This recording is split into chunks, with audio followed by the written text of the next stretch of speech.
Hello बच्चों, आप लोग कैसे हैं? आई होप आप लोग बहुत ही अच्छे होंगे। चलिए भाई, फिजिक्स क्लास में हम लोग आगे बढ़ते हैं। कल आपको फिजिक्स में क्या पढ़ाए थे भाई? कल आपको गॉस के नियम के अनुप्रयोग के आपको बताया थे कि जब हम किसी आवेशित चादर के निकट जो है अनंत विस्तार की आवेशित चादर के निकट वैद्युत क्षेत्र की तीव्रता निकालते हैं तो उसका फार्मूला क्या होता है। आज हम लोग निकालेंगे आवेशित चालक प्लेट के निकट वैद्युत क्षेत्र की तीव्रता, और यही हम लोग हेडिंग लगाएंगे। ठीक, आवेशित चालक प्लेट के निकट वैद्युत क्षेत्र की तीव्रता। चलिए देखते हैं। देखिए, हम मान ले रहे हैं हमारे पास एक चालक प्लेट है। देखो, चालक प्लेट की प्रॉपर्टी क्या होती है? जिसमें मुक्त इलेक्ट्रॉन बहुत ज्यादा पाए जाते हैं, या ऐसे पदार्थ जिसमें क्या होता है, आवेश का संचरण बहुत ही सुगमता से हो जाता है, उन्हें हम लोग क्या कहते हैं मेरे भाई? चालक कहते हैं। ठीक, और याद रखिएगा, चालक पर जो आवेश होते हैं वो चालक की सतह पर होते हैं। अचालक पर जो आवेश होते हैं वो अचालक के अंदर होते हैं, बाइंडेड होते हैं, बंधे हुए होते हैं। ठीक है, तो ये चालक है। अगर मान लीजिए हम इसको क्यू आवेश देंगे, या ये मान लीजिए पहला पृष्ठ है, पहला पृष्ठ, ये दूसरा पृष्ठ, अगर हम जितना आवेश देंगे, मान लो क्यू आवेश देंगे, तो ये दो बराबर, मतलब दोनों ओर बराबर आवेश व्यक्त होगा। मतलब इधर भी आवेश का घनत्व सिग्मा होगा, इधर भी आवेश घनत्व क्या होगा मेरे भाई? सिग्मा। हमने इसको प्लस क्यू आवेश जो है दे दिया है, हमने इसको क्या दिया है? प्लस क्यू आवेश। तो जितना आवेश पहले पृष्ठ पर होगा, ठीक उतना ही आवेश दूसरे पृष्ठ पर होगा मेरे भाई। यही तो होगा, तभी तो दोनों का आवेश घनत्व बराबर है मेरे भाई, मेरे दोस्त। ठीक, हम मान ले रहे हैं कि हमको बिंदु P पर वैद्युत क्षेत्र की तीव्रता निकालनी है। बहुत ही केवल समझना है। देखो, ये चालक है, इसीलिए हमने आवेश को बाहर बनाया। ठीक है, अचालक होता तो आवेश को इसके अंदर बनाते। ठीक है, दोनों पृष्ठ पर है, अगर जितना आवेश देंगे उतना आवेश बढ़ जाएगा बराबर भागों में, तो मतलब जितना आवेश घनत्व इधर वाले पृष्ठ पर होगा, ठीक उतना ही आवेश घनत्व इधर वाले पृष्ठ पर होगा। मान ले रहे हैं इसके कारण वैद्युत क्षेत्र की तीव्रता क्या है? E1 वेक्टर है, और दूसरे पृष्ठ के कारण वैद्युत क्षेत्र की तीव्रता कितनी है?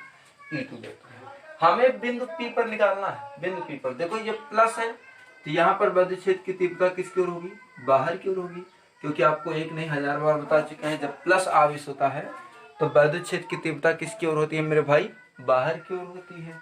ये भी प्लस है, ये भी पृष्ठ जो है आपका प्लस है, तो यहाँ पर भी वैद्युत क्षेत्र की जो तीव्रता होगी वो भी किसकी ओर होगी? बाहर की ओर होगी। तो अगर हम बिंदु P पर निकालें तो ऐसे लिख सकते हैं हम लोग, ऐसे कि E1 वेक्टर इक्वल टू, याद हो तो कल ही बताए थे, सिग्मा अपान 2 एप्सिलॉन नॉट। कल बताए थे कि नहीं बताए थे? सिग्मा को पृष्ठीय आवेश घनत्व कहेंगे, एप्सिलॉन नॉट को निर्वात की विद्युतशीलता कहते हैं। इसकी डायरेक्शन जरा देख लो, बाहर की ओर है, तो लिख सकते हैं बाहर की ओर, बाहर की ओर, केवल समझने के लिए लिख रहे हैं। ऐसे हम लोग E2 वेक्टर निकालेंगे, वो भी होगा सिग्मा अपान 2 एप्सिलॉन नॉट। क्यों? क्योंकि दोनों ही पृष्ठीय आवेश के कारण है, और दोनों पर ही पृष्ठीय आवेश घनत्व तो सिग्मा है, इसीलिए सिग्मा अपान 2 एप्सिलॉन नॉट। ये भी किसकी ओर है मेरे भाई? ये भी आपकी बाहर की ओर, ये दोनों ही बाहर की ओर है। अगर हम बिंदु P पर परिणामी वैद्युत क्षेत्र की तीव्रता निकालें तो क्या होगा? तो लिखेंगे बिंदु P पर परिणामी वैद्युत क्षेत्र की तीव्रता, वैद्युत क्षेत्र की क्या की तीव्रता किस पर? बिंदु P पर। देखो, दोनों सेम डायरेक्शन में है कि नहीं? पैरेलल है कि नहीं एक दूसरे के? दोनों सेम डायरेक्शन में है ना। कौन कौन? E1 वेक्टर और E2 वेक्टर। जब दोनों सेम डायरेक्शन है तो इसका जो परिणामी होगा इन दोनों का प्लस हो जाएगा। अब आ जाएगा E vector equal to E1 vector plus E2 vector. क्यों? क्योंकि दोनों समान दिशा में। E1 वेक्टर का मान sigma upon 2 epsilon not, E2 vector का मान सिग्मा अपान 2 एप्सिलॉन नॉट, दोनों का मान यहाँ रख देंगे।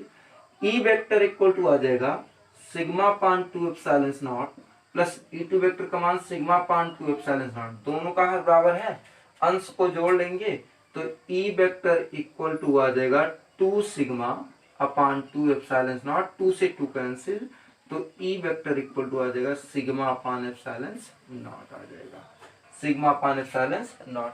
और यही आवेशित चालक चादर के निकट उत्पन्न वैद्युत क्षेत्र की क्या है मेरे भाई? तीव्रता है। आप लोगों को समझ में आया? आप लोगों को समझ में आया मेरे भाई?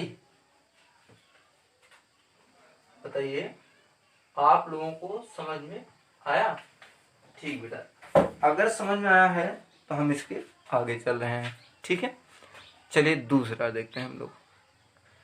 चलिए अगला कॉन्सेप्ट देखते हैं भाई। अभी हम लोगों ने जो निकाला वो केवल एक अचालक मतलब चालक छड़ थी और उस पर केवल पॉजिटिव आवेश था। अगर हम दो छड़ ले लें तो भाई मान लो कि अगर हमारे पास दो छड़ हो तो मान लीजिए पहला चालक है ये वाला, ठीक, ये वाला हो गया, ये पहला छड़ है, इसी के सामने एक हम दूसरा छड़ ले रहे हैं। ठीक है, एक हम दूसरा छड़ ले रहे हैं इसी के सामने, समान अनुप्रस्थ काट के क्षेत्रफल का एक दूसरा क्षेत्रफल छड़ ले लिए।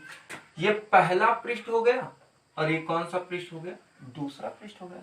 हम क्या कर दें, इनको तो विपरीत आवेश दे सकते हैं, विपरीत आवेश दे सकते हैं। एक को हमने प्लस, ये अचालक छड़ लिए हैं याद रखिएगा, प्लस प्लस आवेश हमने दे दिया, ठीक, प्लस प्लस आवेश, और दूसरे को हमने कौन सा आवेश दे दिया है? माइनस आवेश दे दिया है।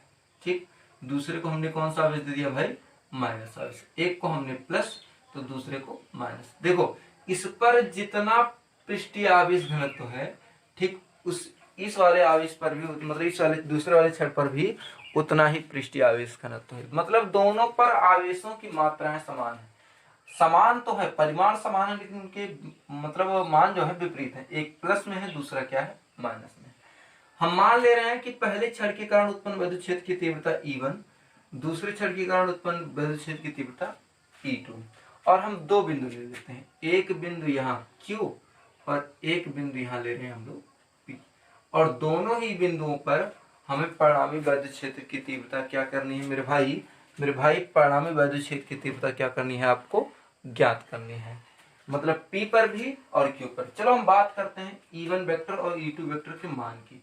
E1 वेक्टर सिग्मा के कारण उत्पन्न हुआ है, तो लिख सकते हैं E1 vector equal to sigma upon 2 epsilon naught. बिल्कुल उसी प्रोसेस से E2 वेक्टर सिग्मा के कारण उत्पन्न हुआ है, ये सदिश राशि है तो माइनस प्लस का कोई इफेक्ट तो पड़ना नहीं है इस पर, तो यहाँ पे E2 वेक्टर सिग्मा के कारण है, तो ये भी लिख सकते हैं कि E2 vector equal to sigma upon 2 epsilon naught, sorry sigma upon 2 epsilon naught, ये आ जाएगा मेरे भाई। E1 वेक्टर इक्वल टू आ जाएगा सिग्मा अपान 2 एप्सिलॉन नॉट, और E2 वेक्टर भी आ जाएगा सिग्मा अपान 2 एप्सिलॉन नॉट, ये आ जाएगा। अब दो बिंदु पर निकालना है, P पर और Q पर। चलो बात करते हैं Q पर। देखो Q पर जब बात करेंगे तो ये प्लस आवेश है, पहला जो छड़ है उस पर जो आवेश है प्लस है, तो इसके कारण बिंदु विद्युत क्षेत्र Q पर विद्युत क्षेत्र की तीव्रता किसकी ओर होगी? बाहर की ओर भाई। E1 वेक्टर बाहर की ओर होगी, क्योंकि प्लस होता है तो आउटसाइड होती है डायरेक्शन, और ये देखो माइनस है, तो इस पर इसके कारण विद्युत क्षेत्र की जो तीव्रता होगी वो किसकी ओर होगी भाई? अंदर की ओर होगी, ये होगी E2 वेक्टर। क्यों? क्योंकि ये माइनस है। यही तो बात समझना है, आपको जब पढ़ाए थे इसके बारे में तो इसकी डायरेक्शन वगैरह बताए थे।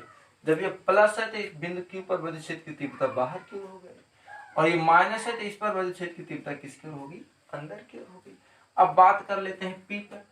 P पर देखो ये प्लस है तो विद्युत क्षेत्र की तीव्रता किसकी ओर? बाहर की ओर होगी, E1 वेक्टर। ये माइनस है तो इस पर विद्युत क्षेत्र की तीव्रता किसकी ओर होगी? अंदर की ओर होगी, तो अंदर की ओर होगी नहीं, लेकिन देखो माइनस है तो माइनस आवेश की ओर है, ये भी माइनस है, इधर से माइनस है तो ये भी अंदर की ओर है, तो दोनों सेटिस्फाई है कि नहीं है? है ना? ठीक, दोनों अंदर की ओर।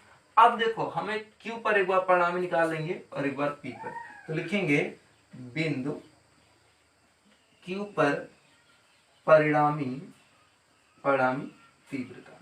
बिंदु Q पर क्या निकालेंगे? परिणामी तीव्रता।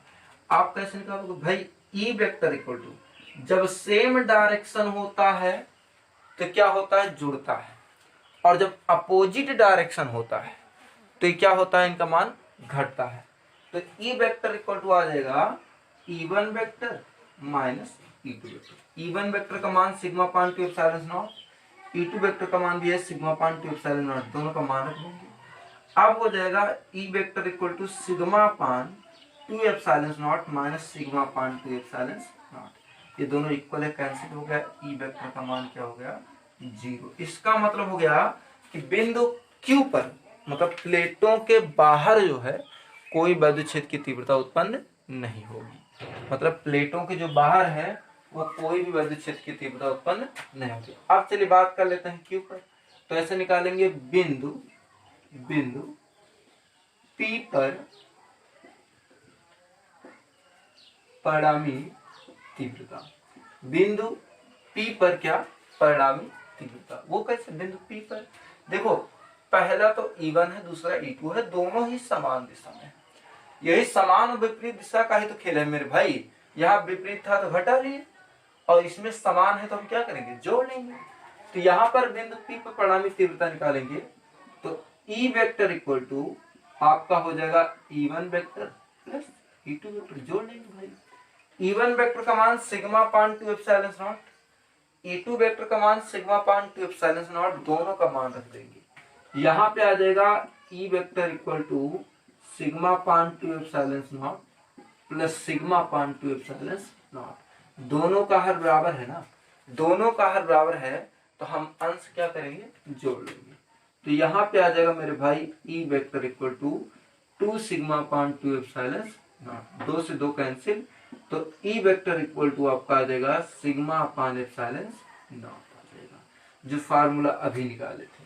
तो बिंदु P पर परिणामी वैद्युत क्षेत्र की तीव्रता होगी E vector equal to sigma upon epsilon naught, और बिंदु Q पर जो वैद्युत क्षेत्र की तीव्रता होगी वो क्या होगी भाई मेरे? वो 0 हो जाएगी। अब कुछ टॉपिक्स और जान लेते हैं। देखिए, सिग्मा को हम लोग कहते क्या है? सिग्मा को हम लोग पृष्ठीय आवेश घनत्व कहते हैं। पहले लेसन में इसकी थ्योरी हम पढ़ दिए थे। ठीक, सिग्मा को हम लोग पृष्ठीय आवेश घनत्व कहते हैं, और सिग्मा बराबर होता है Q अपान E। ठीक, और एप्सिलॉन नॉट को हम लोग कहते क्या है? एप्सिलॉन नॉट को हम लोग निर्वात की वैद्युतशीलता कहते हैं। निर्वात की वैद्युत क्या कहते हैं भाई? शीलता कहते हैं, वैद्युतशीलता कहते हैं। और एप्सिलॉन नॉट का मान कितना होता है? 8.850 और होता है क्या इसका मात्रक? इसका मात्रक क्या होता है? कूलाम स्क्वायर मीटर स्क्वायर, नहीं, इसका मात्रक क्या होगा? हाँ सॉरी, कूलाम स्क्वायर पर न्यूटन मीटर स्क्वायर इसका मात्रक होगा। कूलाम स्क्वायर पर न्यूटन मीटर स्क्वायर होगा। ठीक है, और Q को जानते ही हैं, आवेश है तो इसका मात्रक होगा कूलाम प्रति मीटर स्क्वायर। इन सभी चीजों की भी जानकारी रखना आप लोगों को बहुत ही आवश्यक है मेरे भाई, मेरे दोस्त, मेरे भाई। आप लोगों को समझ में आया? कोई डाउट है इस कॉन्सेप्ट में? कोई डाउट है? अगर कोई डाउट हो तो अभी पूछ लीजिए। अगर आप लोगों को कोई डाउट हो तो अभी पूछ लीजिए बेटा। कोई डाउट नहीं है? ठीक है, आगे बढ़ा जाए फिर। ओके भाई।